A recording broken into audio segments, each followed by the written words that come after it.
Okay, so, ayun nga, ang part 2 ng ating pag-uusapan ay experiencing God's faithfulness. Or, paano natin nararanasan ang katapatan ng Diyos? Paano nga ba? Pag sinabi natin experience, ano ang unang pumapasok sa isip natin sa salitang experience? Kasama? Nararanasan mo? So, for example, na-experience nyo na, sino na dito ang naka-experience ng ice skating? Ha? Diba? Kami lang po yun? Nanood po kayo pero hindi nyo na-experience ang ice skating, di ba? Sino na dito ang naka-experience manood ng sine sa 3D? Saan? Di ba po nakakahilo? Yung may salamin ka, tapos... Di ba? Yung salamin na isusod mo, parang nahihilo ka dun sa 3D, tapos parang kung talagang lalapain ka ng dinosaur, talagang lalapain ka. Di ba? Sino na dito ang naka-experience mag-swimming sa Laguna na hot spring? Ay, wag naman tita. Ayoko sanang ma-experience natin mag-swimming sa baha. Ako rin tita. Ayan. Ayoko. Wag tayo sa mga pangit na experience. So, sino na dito ang naka-experience naman na makakain ng lechon? Yes. Nagpalitsyon si RG. Ay, mamaya po, nabalitaan niyo ba ang isang munting sorpresa? Ano po yun? Parang makaka-experience tayo ulit kumain ng lechon. Yes! Kasi parang nandyan na. Talaga? Nagpinaglakad po yung baboy, so siya na parang mag-lechon sa sarili niya. So, ngayon po, paano natin masasabi na na-experience na natin ang Diyos? O, di ba? Ang tahimik nyo bigla. Ang dami nyo idea kanina. Ngayon, tatahimik. Ay, may tumatawag po sa cellphone ng kapatid ko. Yung asawa ko. Bakit? Pwede ko bang sagutin? Sorry po, tingnan nyo. Cellphone ng kapatid ko, so tumatawag yung asawa ko. Ay, nag-fail. Wala, nag-fail. So, ang actually, ang pinakamahirap, alam nyo ba itong term na, paano ba ito? Kurt, ayaw kong mag-mix. Wait. Yan. Alam niyo ba ang term na in-between? The in-between.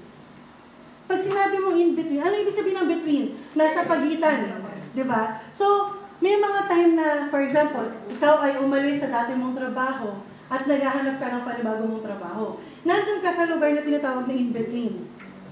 Or, ito yung time na nagpa-check up ka sa doktor, tapos may na-diagnose sa'yo na kakaiba, tapos inaantay mo yung susunod na follow-up check-up. Nandun ka sa in-between. Or, nandun ka sa nag-exam ka, sinagutan mo yung exam mo, pero wala pang resulta ng exam. Ayun yung tinatawag natin in-between. Or meron tayong bagay na ipinapanalangin na wala pang kasagutan, inaantay pa natin. Yun ang tinatawag ng in-between. At yun po ang isa sa hindi komportable position na mailagay natin ang ating mga sarili. Yung waiting time, yung waiting game, na dito pumapasok ang gutom, ang takot, ang pag-aalinlangan, ang pag-aalala, di ba nag-worry ka kapag nandun ka. Pag ikaw ay nag-aantay, lalo po hindi ito na lang. Pag meron kang tinext or chinat na isang bagay na napakahalaga, tapos isang minuto na hindi nagre-reply yung chinat mo or hindi man lang sinisin. Di ba parang, bakit di niya ako nire-reply? Bakit di niya nakikita yung message ko? Importante. Yun pong in-between na sinasabi ko, yun ang pinakamahirap na posisyon na mapunta tayo. Okay lang kayo, eh? Kasi po nagkakaroon ng problema ang ating internet at saka ang ating tech. Pero okay lang daw sila. So, ang ating pag-uusapan po ngayon ay yung taong galing siya sa Egypt, yung mga taong galing sa Egypt, pero wala pa sa promised land. Sino sila? Yung mga Israelites. Diba? Nailabas sila sa Egypto, tapos nandun sila sa Parang, pero wala pa sila sa promised land. Nandun sila sa in-between. Nung pagkakaligtas sa kanila ng Diyos sa Egypto, pero wala pa sila dun sa pangako ng Diyos na lupaing mararatnan nila. Doon nakita ng mga Israelita, at doon siguro sila napapaisip na, God, andito ka ba talaga? Bakit ang hirap naman dito sa wilderness sa Parang? So, mag-ano lang po tayo, mag-summarize lang tayo ng konti. Mag-summarize tayo ng konti. So, last week, galing tayo kay Abraham. Si Abraham po, ang unang pinangakuan ng Diyos, siya ang pinakaunang may covenant sa Diyos. Ang sabi ng God kay Abraham ay ano? Pararamihin ko ang iyong lahi gaya ng kasing dami ng bituin sa langit, ng buhangin sa dagat, at ano ma? Sa gilid ng lahat. Sa gilid ng dagat. Hindi sa dagat. May buhangin din ng dagat eh. Diba? At ang pangako ng Diyos ay magiging ama siya ng maraming salinlahi. So, pinangakuan si Abraham ng ganon. Tapos, 98 years old na sila, 99 years old na sila. Wala pa silang anak. Diba? Nalala niyo yung kwento? So, ang sabi ni Sarah, dahil, sige, may pangako sa atin ng Diyos. Pero ang tagal na natin nag-aantay, sino na po dito ang pinakamatanda na naririto? Ay, Ate Wilma. Sino ka, Ate Wilma? Si Ate Wilma po ang aming lola sa bahay at ang aming ate sa bahay ay si Ate Claire. Si Ate Wilma ay 68. Oh, may going once? Wala. 68. Ibig sabihin, mas matanda pa si Abraham na nag-aantay ng pangako ng Diyos. So, 99 years old na ako, wala pa akong anak. Ako na lang kaya gumawa ng paraan para matupad ang pangako ng Diyos. Diba? So, ang sabi ni Sarah, sige, ito ang alipin ko. Ang pinag-usapan nga natin last week, hindi ko na isa-isa dahil natapos na ni Joel. Si Hagar, pinadala ni Sarah ang kanyang alipin. Nagkaanak siya doon, pero sabi ng God, hindi ako dyan, hindi yung pangako ko. Sa inyong dalawa ko nangako. So, nagkaroon sila ng anak at ang pangalan ng anak ay si Isaac. Pagdating kay Isaac, nung nanganak siya kay Isaac, nung nagkaroon ng Isaac, ano ang sabi ng God? Kung mahal mo ako, ialay mo sa akin ang iyong anak. Diba? And then, anong ginawa ni Abraham? No. Hindi umakyat sila sa bundok at talagang niready niya si Isaac. Sabi ni Isaac, anong ginagawa natin dito kung mag-aalay tayo? Ba't wala tayong dalang lechon? Pero, after nun, natapos ang story ni Isaac, si Isaac nagkaroon ng anak na kambal. Diba? Si Jacob at si Esau. Ang nakareceive ng pangako ng Diyos kay Abraham ay si Jacob. Sa tulong ng kanyang nanay, talagang pinurso nila yung blessing ng God. Diba? Si Jacob ngayon, nagkaroon ng ilang anak? 12 na anak na lalaki. Wala pong sinabi about sa anak na babae. At ang ating bida dyan ay si Joseph. Ano nangyari kay Joseph? Si Joseph ay favorite ni Jacob. So, ang mga kapatid ni Joseph, nainggit. Kasi naman tong si Jacob, gagawan niya ng robe, yung anak niya, na pinakamakulay pa ay yung kay Joseph. Di na lang sila nagtigi-tigisan ng kulay. Diba? Yun ang pinagsimulan eh. Ginawa ni Joseph, ni Jacob, ang kanyang anak na si Joseph ng makulay na kasuotan. Siguro iba black and white lang, kasi yung kanya rainbow. Diba? So bakit naman gagawin? Kaya naman nainggit ang mga kapatid. At anong ginawa nila kay Joseph? Sabi nila, sige, patayin natin si Joseph. Diba yun po ang original? Hanggang sa nag-step up yung panganay ang sabi, huwag na natin patayin, pagkapirahan na lang natin. So, binenta nila si Joseph sa mga taga-Egypt, sa mga foreigner. Eventually, si Joseph nadala sa Egypto. Diba? Si Joseph originally napunta po siya, nakulong siya, basta ang haba ng storya. Pero, kaya siya tinatawag na Joseph the Dreamer. Bakit? Dahil mahilig siyang matulog. Malalaginip ka ba na hindi ka tulog? Diba? Hindi. Si Joseph po ay mahilig matulog at sa panaginip siya, kinakausap ng Diyos, natuto siyang mag-interpret ng panalangin. Hanggang sa nagkaroon siya ng best friend sa kulungan, yung best friend niya sa kulungan napunta sa servisyo ng Pharaoh, o nung parang hari-harian nila doon. Tapos ngayon, itong si Pharaoh ay nanaginip nang walang nakakaintindi ng panaginip niya. Naalala siya ngayon ng nasusundan niyo po ba yung kwento ko? Yeah. Pwede naman natin basahin, kaso baka ang haba. Okay. Makikinig na lang kayo. Okay.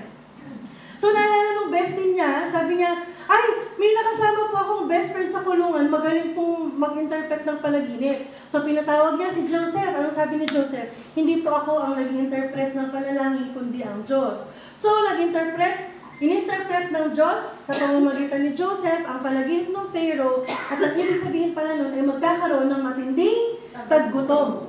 Diba? So si Joseph, ang story natin, nandito yung mga Israelites, sila Abraham, Isaac, Jacob nandito. Si Joseph nalayo. Nandun siya sa kabilang bansa. Diba?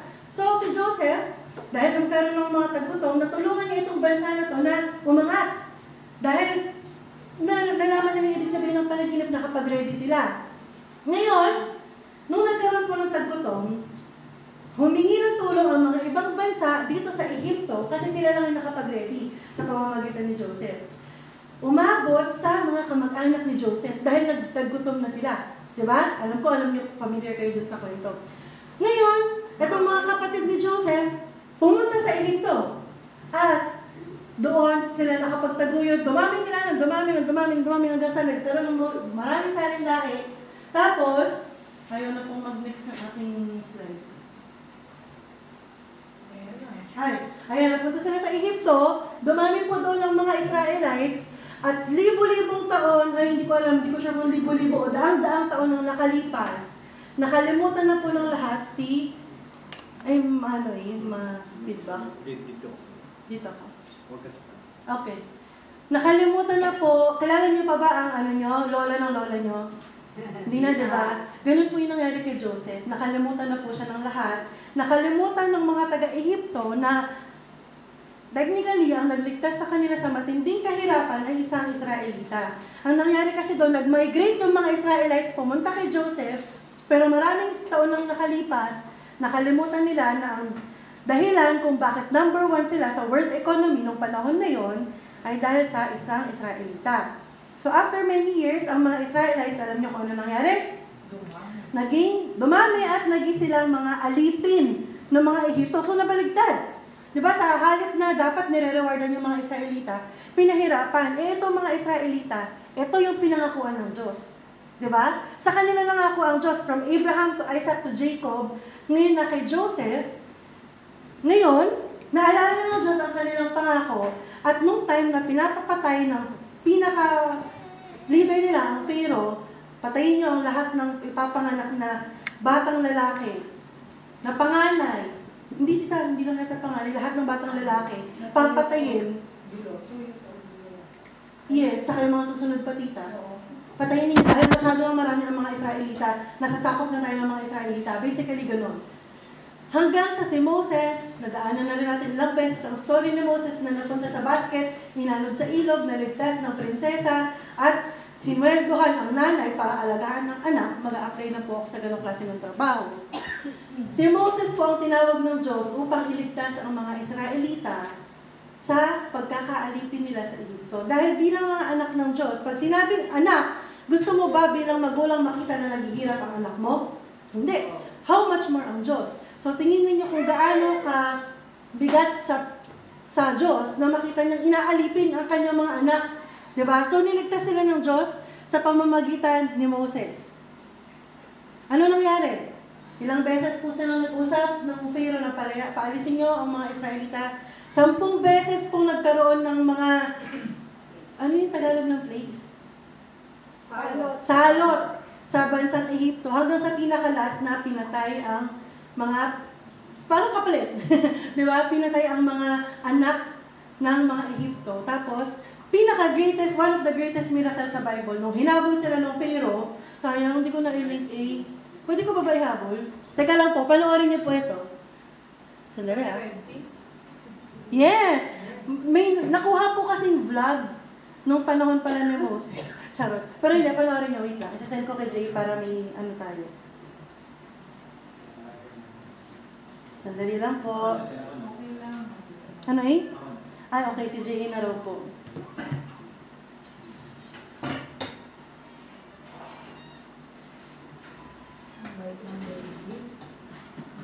Intermission tuloy si Gami. Sandali lang po. Ayan! O, diba may vlog si Moses? Aaron just got inside the palace. We're about to ask Pharaoh to let our people go. Guys, me and Aaron just got inside the palace. Moses We're about at to si ask Aaron. Pharaoh to let our people go. No idea how this is going to go, but wish us luck. Okay, we just left the meeting. We asked, he laughed, said no one's going anywhere. Anyway, the fight goes on. Pharaoh, if you're watching this is your last chance. Let the people go, or it's gonna rain, hail, frogs, whatever. Hashtag let my people go.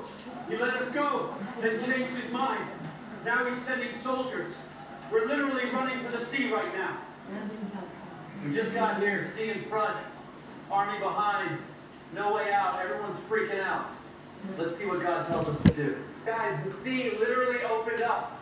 I'll explain later, we're walking through now. And no, this path isn't on Google Maps. Didn't film the body. Busy holding the stop. But yeah, it worked. The sea split. I'm exhausted. All right, guys, we made it. The seal's behind us, Pharaoh's not. Don't forget to like, comment. Ayan ang vlog ni Moses. Nakatawid po sila doon sa sea, yun ang ending. Tapos, nung nakatawid na ng safe ang mga Israelita, bumalik na po sa pagiging dagat. Ang dagat. O, diba nagustuhan niyo ba ang vlog ni Moses? Subscribe na. Nag-subscribe na. Yan ang nagagawa ng AI. AI pa more. Anyway, so ayun na nga po, nandiyan na tayo. Diyan natin ngayon sasalubungin ang buhay ng mga taga-Israelita. Isipin nyo, no, isa kayo dun sa mga Israelitang naranasan yung tumawid sa dagat, na nakita nyo naman kanina kung paano nag-split yung dagat sa gitna. How amazing is that? Diba? Paano, kasing grabe ng, ay nako, wala lang. Parang walang words. Kasi isa po talaga ito sa sa mga paborito kong miracle sa Bible. Parang imagine mo, kung tatanungin nga ako, kung nasa Bible time ka, saan mo gustong part? Parang gusto ko rin sumama sa pagtawid din sa sa dagat. So ngayon po, ang pupuntahan natin ay sa Exodus. Ang ending natin ay nakalaya ang mga Israelita. Tapos, namatay ang mga humabol sa kanila dun sa dagat na pula. After po nila, syempre nagpapuri sila kay Ama, after ilang days, ang nangyari, after nung sa napanood natin, diba okay na raw sila, they're safe, nakatawid na at wala na yung mga Pharaoh. Pagdating po ng Exodus chapter 15, ako na lang po magbabasa nito. Exodus 15, chapter 15, verse,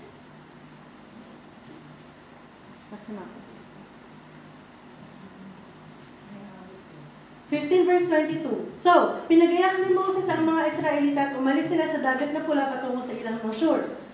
3 araw silang naglalakbay, ngunit wala pa silang nakikitang tubig. Alam na natin itong mga nangyayari sa Israelita nito. Verse 23. Sa wakas, dumating sila sa batis ng Mara, ngunit hindi nila mainom ang tubig nito dahil mapait. Kaya tinawag nila itong batis na mapait. Verse 24. Nagreklamo kay Moses ang mga Israelita. Sabi nila, ano kayo nang iinumin natin? Dahil dito humingi ng tulong si Moses kay Yahweh, tinuro naman sa kanya isang putol na kahoy, kinuha ito ni Moses at inihagis sa tubig. So parang after 3 days daw nilang naglakbay galing dun sa dagat. Eh hindi, wala pa ako dyan. Sino yung pala? Sorry, iba po ito, wala pa tayo dito. Okay, so after 3 days nilang makatawid galing sa dagat na pula, reklamo ang mga people. Sabi nila, ano kayo inumin natin? Uhaw na ako. Totoo naman, 3 days ka nga naman walang tubig, hindi ka pa magre-reklamo. Di ba? Pero ang Diyos na nagligtas sa kanila, kita-kita niya kung paano kinontrol ng Diyos yung tubig na tinawiran nila. Ngayon, sino po yung naka-on ng baka mag-feedback tayo. Ito na po. Naririnig mo. Kanina po yung ay, kay Tita Mercy. Okay lang, Tita Mercy.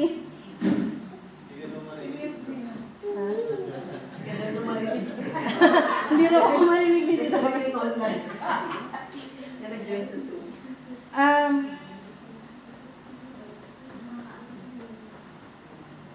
Okay na ba? Okay, sige. So, kahit pa, ito pa lang yung unang reklamo ng Israelites. Tandaan po niyo, 3 days after pa lang ito ng pagkakatawid nila sa dagat. Ilang taon na silang nag-stay dun sa parang 40 years. So, 3 days after, meron na tayong first reklamo. Nauuhaw po kami. Pero, sa kabila ng lahat ng reklamo nila, ang Diyos natin ay nanatiling tapat sa kanyang tao. Sa kanyang mga anak, Sa Exodus chapter 16, verse 1, sabi po dito, mula sa Elim, nagpatuloy sa paglalakbay ang mga Israelita. At 12 araw ng 2 buwan, mula nang sila lumabas sa Egypto, nang sila dumating sa ilang ng Sin sa pagitan ng Elim at Sinai. Ang mga Israelita ay, pangalawang record, nagreklamo kina Moises at Aaron. Sabi nila, basahin natin nga ng sabay-sabay. Mabuti pa sana, pinatay na lang kami ni Yahweh sa Egypto.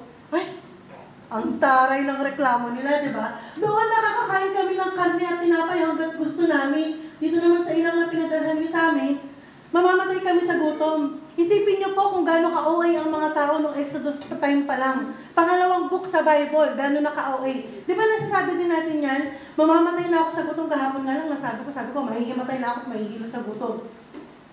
Ganyan ka-OA ang mga tao. Pangalawang reklamo nila, isipin po ninyo kung itong mga sinasabi nila karne at tinapay, alam niyo kung ano yan? Yan yung mga tirantira ng mga taga-Ehipto dahil sila ay mga alipin. So sabi nila, parang hinamak pa nila si Yahweh, di ba? Sabi nila, sana, pinatay na lang kami ni Yahweh sa Ehipto. Dito sa parang gutom na gutom kami. Kahapon uhaw kami, ngayon gutom kami. Pero po alam nyo, sa parang, ang dalawang points ang gusto kong i-discuss ngayon. Ang pagpunta ng Egyptians, ng Israelites sa parang, ang sinasabi is God's faithfulness ay daily. Ang katapatan ng Diyos ay araw-araw. Parang gusto niyong sabihin na, I am here with you today, just as I was yesterday. Nandito ako kasama niyo ngayon, kagaya ng kasama ninyo ako kahapon. Yan ang gusto niyang sabihin sa mga Israelita. So anong sinagot ng Diyos sa mga reklamo sa kanya ng Israelita? Sinabi ni Yahweh kay Moses, paukulanan ko kayo ng tinapay mula sa langit. Araw-araw, palalabasin mo ng bahay ang mga tao para mamulot ng kakainin nila sa maghapon. Sa pamamagitan nito, susubukin ko kung susunod sila sa aking mga tagubilin. Yes, kami. Ito ang utos niya tungkol dyan. Ito yung sinabi ni Yahweh. Ano ang rule? Paaraw-araw niya raw pauulanin, di ba? Pero ang rule is, bawat isa ay kukuha ng kailangan niya at ng mga kasama niya sa tolda. Kalahating salop, bawat isang tao. Namulot na ang mga Israelita. Oh, may comment dito. May kumuha ng marami at may kumuha ng konti. Napakamasusunurin talaga ng tao, walang panahon pa lang. Ngunit nung takalin nila ang kanilang nakuha, ang kumuha ng marami ay hindi lumabis at ang kumuha ng kaunti ay hindi naman nagkulang. Sapat lang sa kanila ang kanilang nakuha. Hindi ba isang miracle yun? Hindi ba na-experience nila ang kapangyarihan ng Diyos noon? Kahit na tinesting nila na, sige, sabi sa amin ay kalahating salop. Lalagpasan ko lang ng konti. Pero hindi. Naranasan nila ang kapangyarihan at katapatan ng Diyos dahil ang kumuha ng sobra ay hindi lumabis at ang kumuha ng konti ay hindi nagkulang. Sino makakagawa nun? Wala po mga Sharon pa dito. Bawal ang Sharon. So, nung time na to, na kanilang nag-request nga sila sa Diyos, ang mana, ito yung ang tawag dun sa tinapay na pinapadala ng Diyos. At ang ibig sabihin ng mana ay ano ito. Kasi liit lang daw siya ng butil ng, napakaliit niya lang, di ba? So, ang tawag sa kanya ay mana, once a day, kailangan lumabas, every day, para kumuha ng mana. Habang sila ay nandun sa ilang. Hindi po ito isang beses lang na miracle. Ito ay hanggang sila ay naglalakbay sa wilderness. Kasama nila ang Diyos. Sinasabi ng Diyos na kasama niyo ako ngayon, kaya na kasama niyo kahapon. Kinabukasan ulit, kasama niyo ako ngayon. Kasi ang paggising nila, nandun agad yung mana eh. Diba? Hindi ba yun ang patunay na kasama nila ang Diyos? Dahil hindi sila nauubusan ng mana? Alam niyo po, kung nare-realize natin na hindi natin nakokontrol ang kinabukasan, magiging humble talaga tayo sa Diyos eh. Ganun na yung nangyayari sa Israelites noon. Inisip ko nga, may mga panahon talaga na tayo ay hina-humble down din ng Diyos. Diba? Kasi may mga panahon na parang hindi na natin alam kung ano meron talaga bukas. Madalas kasi tayo, gusto natin, alam natin kung ano yung mangyayari bukas.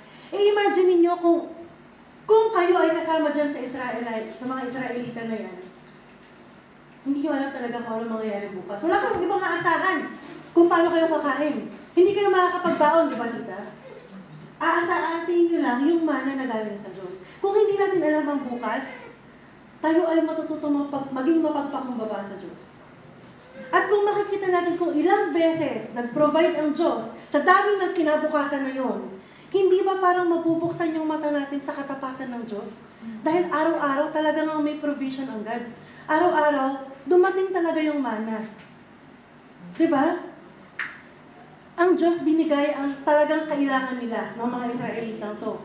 Hindi dahil, originally, ang nirereklamo nila? Sa Egypto ay nakakakain sila ng karne. Diba?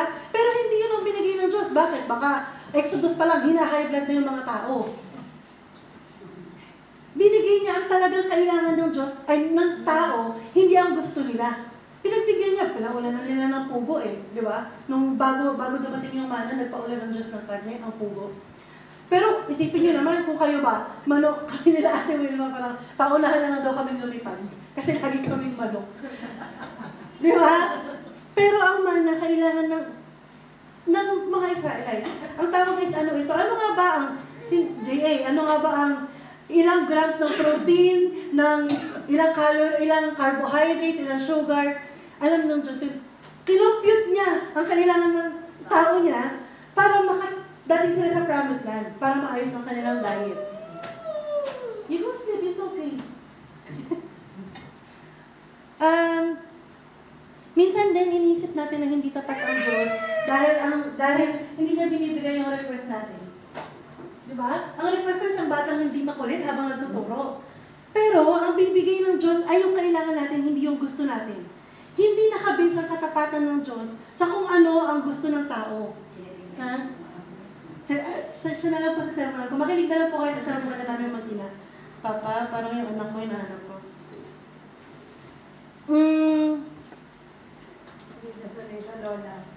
Ang tanong dyan, naniniwala ba tayong mas alam natin ang kailangan natin o mas alam ng Diyos ang kailangan natin? Actually, hindi. Ang tanong dyan, naniniwala ba tayong mas alam ng Diyos kung ano ang gusto natin? Yes. Kailangan given na tita Pero yung gusto natin, tingin nyo, sino mas nakakakilala sa atin? Sarili natin o ang Diyos?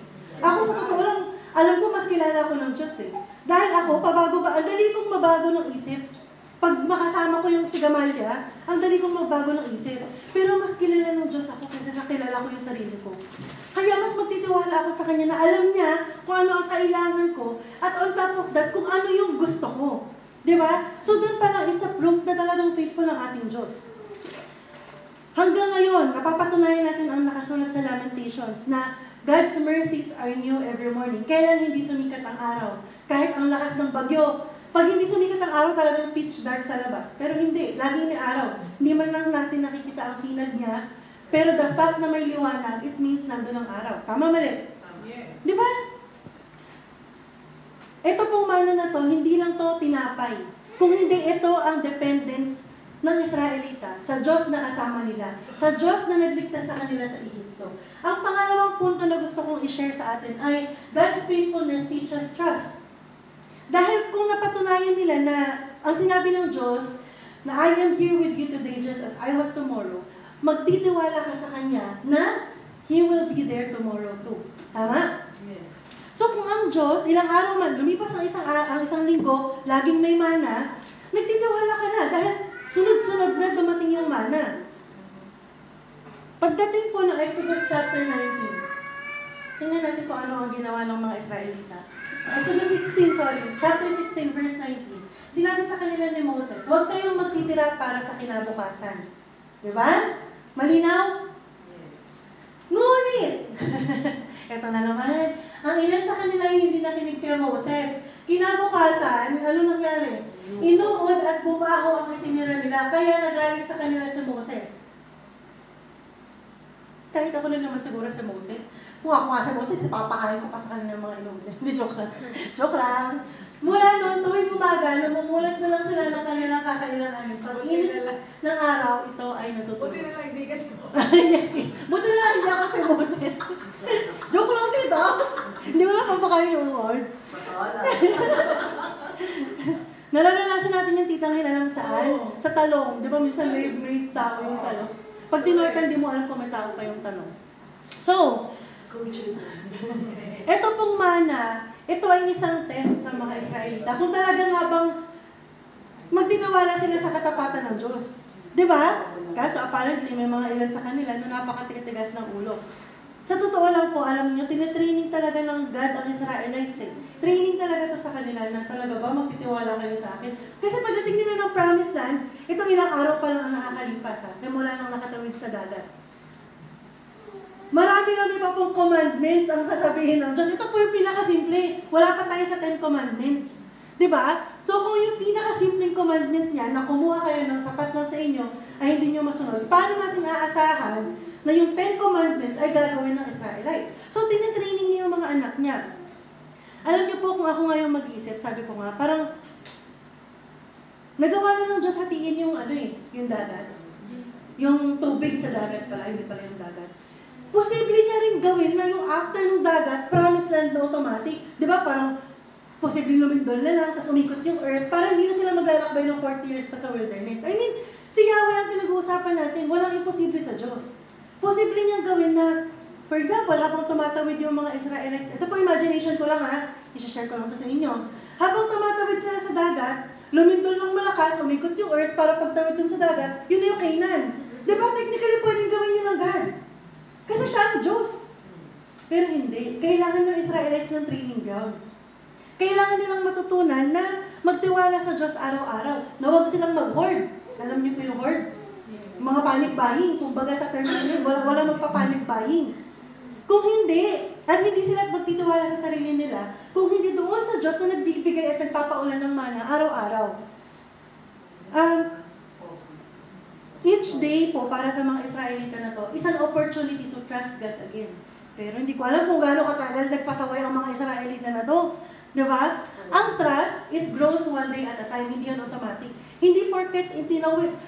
Kung meron na tayong pagkakatiwalaan talaga na automatic, Diyos na yan eh. Pero ang Israelita, tignan nyo naman kung gaano sila hindi nagtiwala kay Yahweh.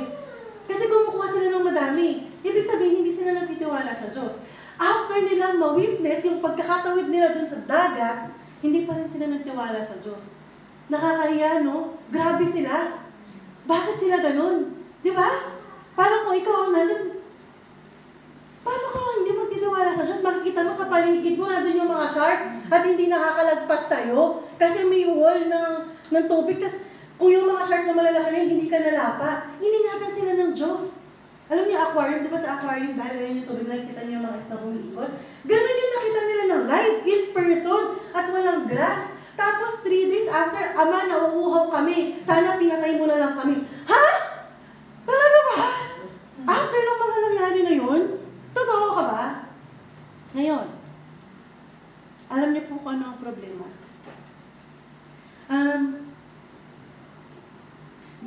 This teaches that God is their daily sustenance. See, ang God ang nagsusustain sa kanila. Sa Diyos sila nakaasa sa kanilang buhay habang sila ay nasa ilang. At talagang kakailanganin nila ang Diyos every single day na sila ay naglalakbay sa ilang. Ang trust, ito ay lumalaki whenever madadagdagan. Parang nadadagdagan ang tiwala kung ikaw ay may na-experience para magtiwala. Pero agad, hindi pa ba sapat yung experience nila para magtiwala agad sila sa Diyos? Alam niyo po, after niyan, after ng wilderness nila, after ng mana, ng mga miracles, ano po ang nangyari sa mga Israelites? Hindi ko na kung malalagay ko. Ayan! Ano nangyari pa after nila sa wilderness? Nireject nila ang God, nag-rebel sila against God, at kaya ang nangyari ay napunta sila sa exile. So after nun, syempre, Diyos ang nangako. Ito po, ano lang to, pahapyaw lang to kasi sa mga susunod tong series eh. Nakapasok sila sa promised land. Diba? Syempre, nangako ang Diyos eh. Pero after nila pumasok sa promised land, anong mga nangyari sa kanila?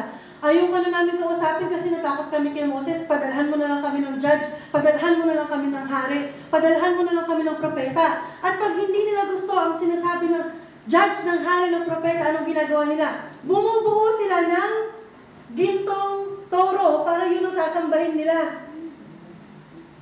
Ito po ang mga taong niligtas ng Diyos sa Ehipto.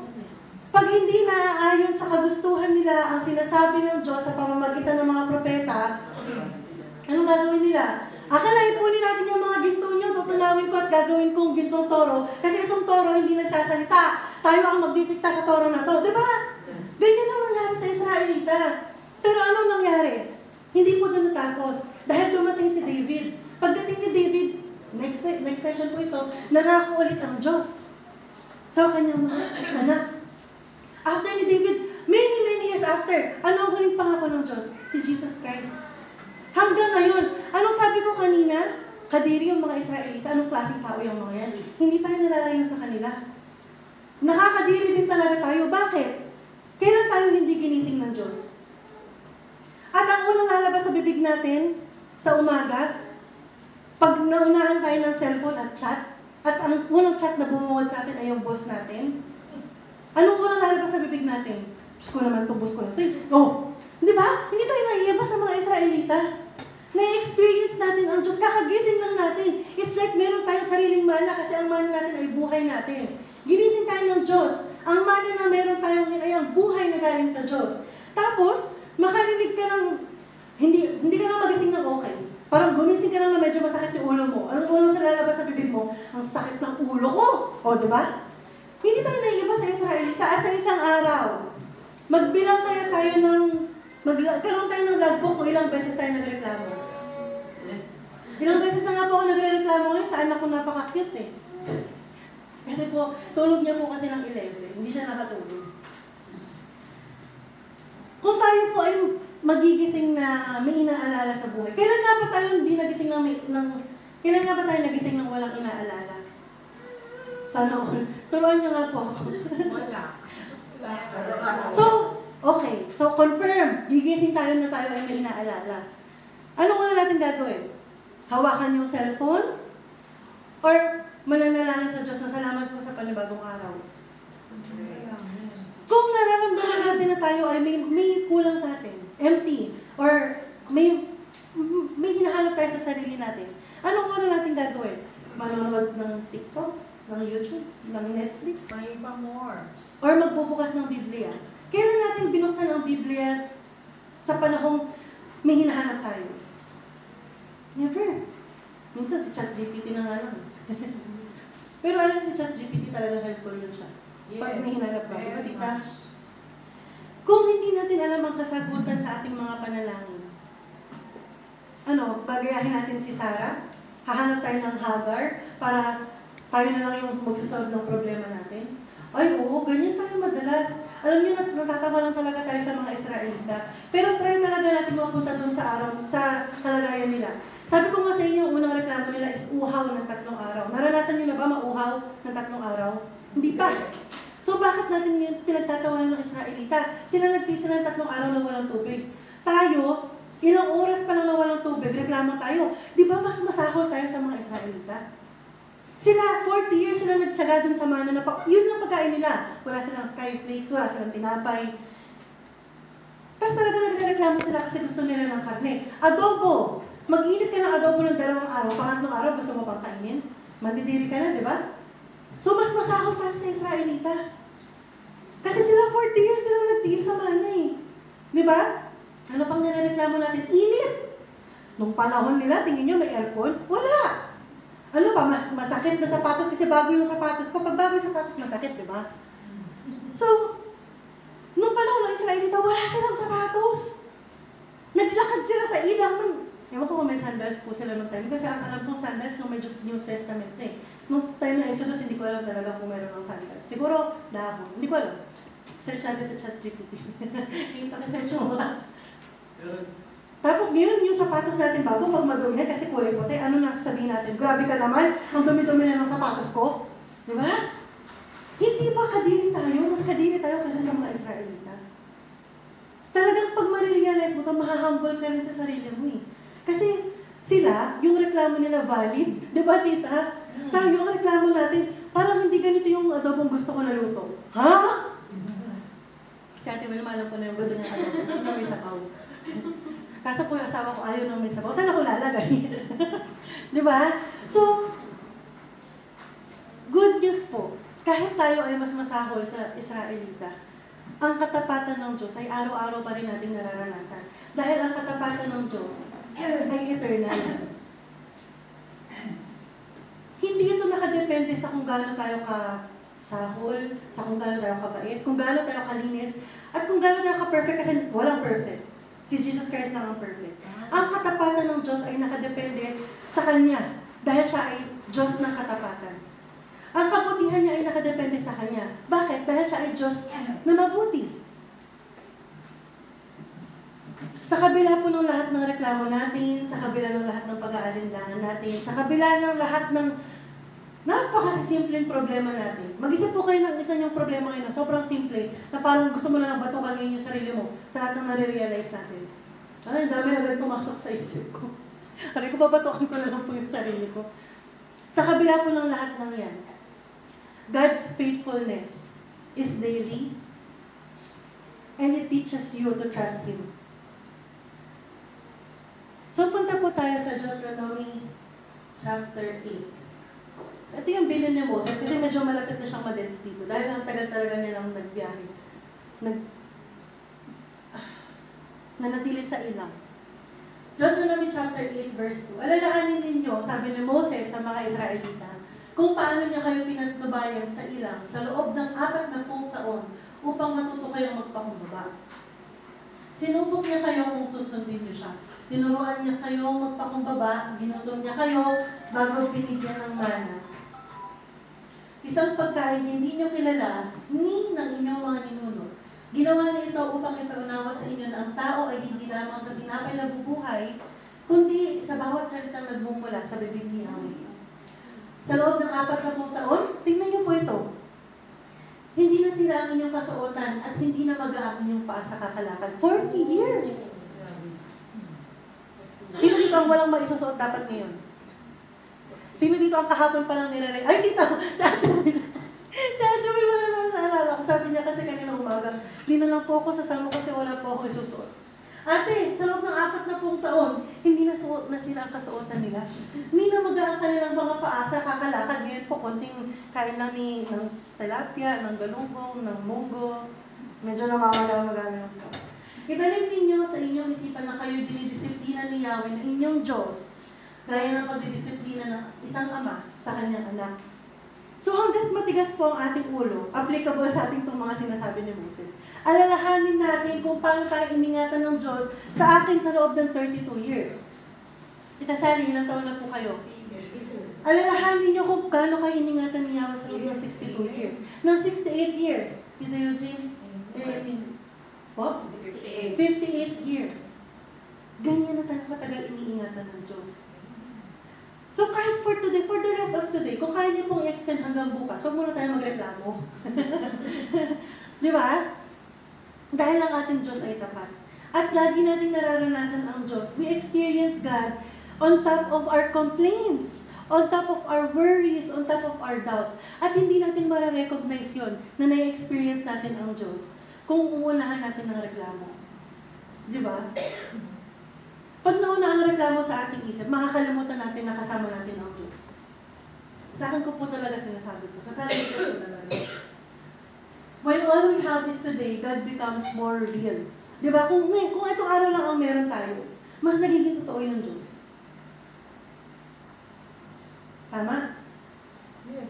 Kasi kung ito na yung last day natin, ano na gagawin natin? Talagang aasa na lang tayo sa Diyos. Tomorrow is not a promise. Yes, tita. Exactly. So, lagi natin talingan yung buhay natin. Talingan natin na itong araw na lang na ito yung last day on earth ko. Kasi hindi natin alam kung magigising tayo bukas eh. Di ba? So, to the Israelites, the wilderness humbled them. Kasi wala sila talagang maaasahan kundi ang Diyos. To the Israelites, the wilderness is a test. Di ba? Kung susunod talaga sila sa Diyos at ano ang laman ng puso nila. At the wilderness is a learning path for them para malaman nila na ang salita ng Diyos ay buhay. Ngayon, ang buhay natin ngayon, ito po ang sarili nating wilderness. Itong araw na to ang sarili nating wilderness. And it should humble us. Dahil wala tayong magagawa sa sarili natin. Itong buhay natin, it should test us. Kung talagang ano nga ba laman ng puso natin. Susunod ba tayo sa Diyos? Pakikinggan ba natin siya? O tayo at tayo lang ang magsasalita sa Diyos? Kasi dinidiktahan natin ng Diyos, di ba? God, tulungan mo ko. God, samahan mo ko.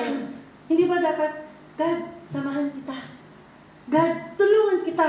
Di ba dapat ganun? At itong buhay natin bilang wilderness, this should teach us. It should teach us that God's Word is life and is alive. Hanggang ngayon, hindi po natapos doon sa kwento ng Israelita ang miracles ng God. At saka po ito huwag tayong maghahanap ng miracle ng Diyos sa mga malalaking bagay lang. Lagi nating hanapin yan sa maliit. Si Gami, kabisado niyo na pong miracle ng batang yan eh. Pero hanapin natin ang miracle ng God sa mga maliit na bagay. Di ba? Nakarating tayo dito, naambunan ba tayo? May tumulo, yung suot ba natin nabasa? Hindi ba miracle ng God yun? Na nakarating tayo dito kahit umuulan, tapos yung damit natin dahil sa payong na hindi nasira. Dahil sa buwan. Wow! Salamat sa ban. Di ba? Dahil sa buwan. Tita, paano kayo ipunta? Na ito. O, nabasa ka ba, tita? Hindi. Kasi Oo. tapos. Di ba? Miracle yan! Asan pa natin makikita ang mga little miracle ng God? Kung medyo kumain kayo ng medyo bawal sa inyo at hindi na magayong paan nyo, di ba miracle ng God yun? Di ba? Ano pa? Saan natin makikita yung mga very tiny miracles ng God sa buhay natin? Sa kapwa natin. So kung gaano kasarap pakinggan na umawit tayo ng sama-sama sa Diyos. Sa kahit naputol yung string ng gitara na dito, nakatugtog ng maayos yung gitara. Isn't that a miracle na hindi sabog yung tono ng gitarang pinaplay? Di ba?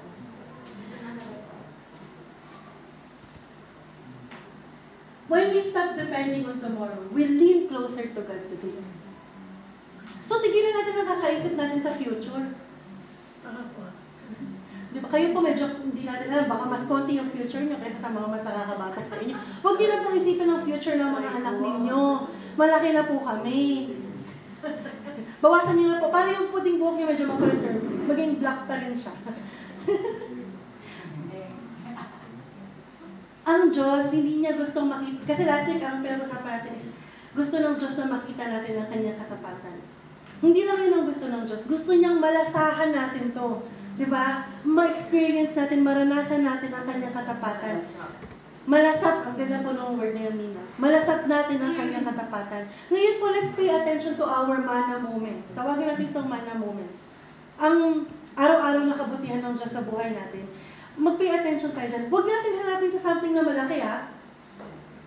Lagi ko ito narinig kay J.A. Sinasabi niya na si Mama may pagmamalaki kasi si ate malaking miracle. Tapos si ate meron mga pagmamalaki kasi si Dami. Pero hanapin po natin ito sa mga maliliit. Yung mismo paggising mo sa umaga, alam, kabisado nyo na yan, na ang paggising natin sa umaga ay miracle from God. Pero hindi po natin yung lagi na-acknowledge.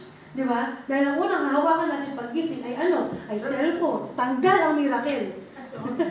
Distraction agad. Di ba? Hindi ko ginagawa. Ay, buti pa. Gayahin si Tita Sally. Kasi alam ko may mga inspiration doon. Yes. Kaya hindi ko siya kinukuha. Pag-isip. Labada daw agad. O, di ba? Di ba?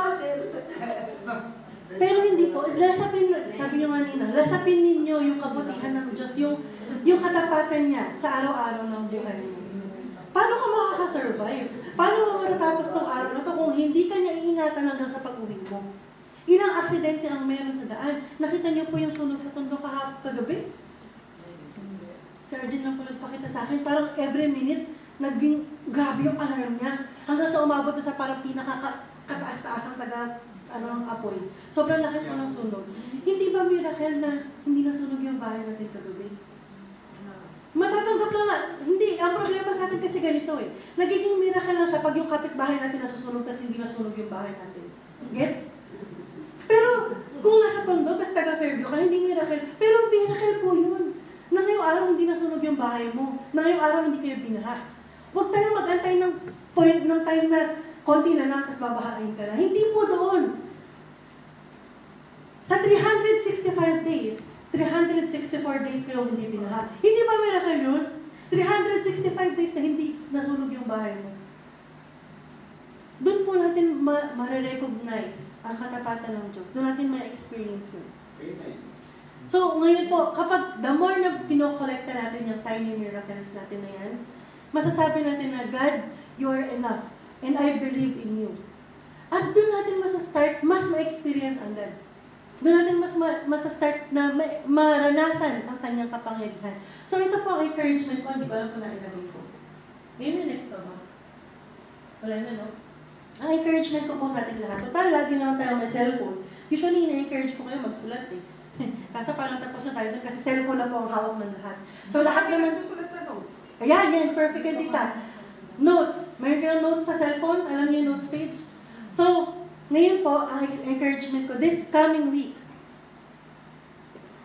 bago kayo matulog. Or hindi, wag pala bago matulog. Ito kasi ginagawa ko. Bago ako matulog, nililista ko yung mga something na nagpapasalamat ako sa Diyos. Pero wag ganun. This week, every time na may mararanasan kayong miracle, sulat niyo sa notes. Lista niyo lang. Ay, nakabayad ako ng Yan! Di ba? Lista niyo lang din pagdating ng Sunday, bago po tayo mag-praise and worship next Sunday, basahin niyo po yung notes up niyo.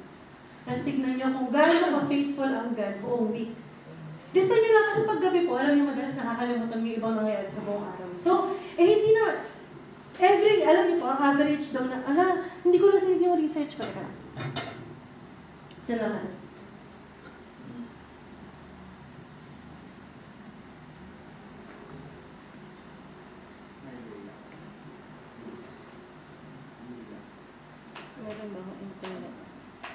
Okay, so an average adult checks their phone about 58 times a day. An average daw so average daw, 58 times mo chine-check ang cellphone mo a day. 58 ang average. Average lang po ito. And people spend an average of 5 hours and 16 minutes on their phone. Actually, meron pong ano yan, sa mga cellphone nyo, meron niyang tracker kung gano'n mo siya kadalas ginagamit. So, kung 58 times mo siyang pinipick up, every pick up mo, maglista ka sa notes app mo ng something na nangyaring naranasan mo ang katapatan ng Diyos. Simple lang. Hindi ka na tinik kumain ka ng isda. Di ba miracle yun? Or, hindi ka kumakain ng maanghaw, so nakita mo yung sili, inalis mo yung sili, miracle yun. Yung mga simpleng ganun po. And then, basahin niyo siya bago tayo mag-start ng 10 a.m. next week. Basahin niyo siya. Tapos tignan natin kung gaano mapapalitan yung praise and worship natin next week. Yun po ang encouragement ko sa atin. Gamitin yung notes app niyo. Sayang naman yung mga notes app niyo sa phone. Baka mamaya may magbukas dyan ng notes app. Tapos may ano pa yan. May update pang kailangan kasi hindi binubuksan yung notes app. So, gamitin po natin yung notes app. Kayong mga youth, gamitin natin yan. Tapos next week, share din tayo sa youth natin. Ng mga simple, pinaka-pasimplihan. Pinaka-simple. Okay? So, aming Amang Yahweh, maraming salamat po sa inyong katapatan na araw-araw po namin nararanasan. Tunay nga, Ama, na kayo lang po ang Diyos na aming mapapagkatiwalaan. Kayo lang ang Diyos na aming maaasahan. Dahil kayo lamang po ang Diyos na totoo. Kayo lang ang Diyos na buhay. Kayo lang ang Diyos na nag-iisa. At hindi po kayo nagbabago simula pa lamang po ng una. Kayo po ay tapat sa inyong mga pangako. Ama, ang inyong salita ay buhay at yan lamang po ang dapat namin asahan sa aming buhay. Kaya tulungan niyo kami, Ama, na lagi kami mag-slow down, lagi kami mag-pause para po malasap namin ang inyong katapatan sa aming buhay, ang inyong kabutihan sa buhay namin, at mas maramdaman po namin ang inyong pagmamahal sa amin. Maraming salamat aming Amang Yahweh. Mahal na mahal po namin kayo at salamat po na una niyo kaming minahal. In the name of Jesus Christ, Amen! Amen! Okay, wala yung nanay ko, walang mag-aanong. So, lahat po dito ay lumapit at mag-picture. 1, 2, 3. Ang bilis. Ang bilis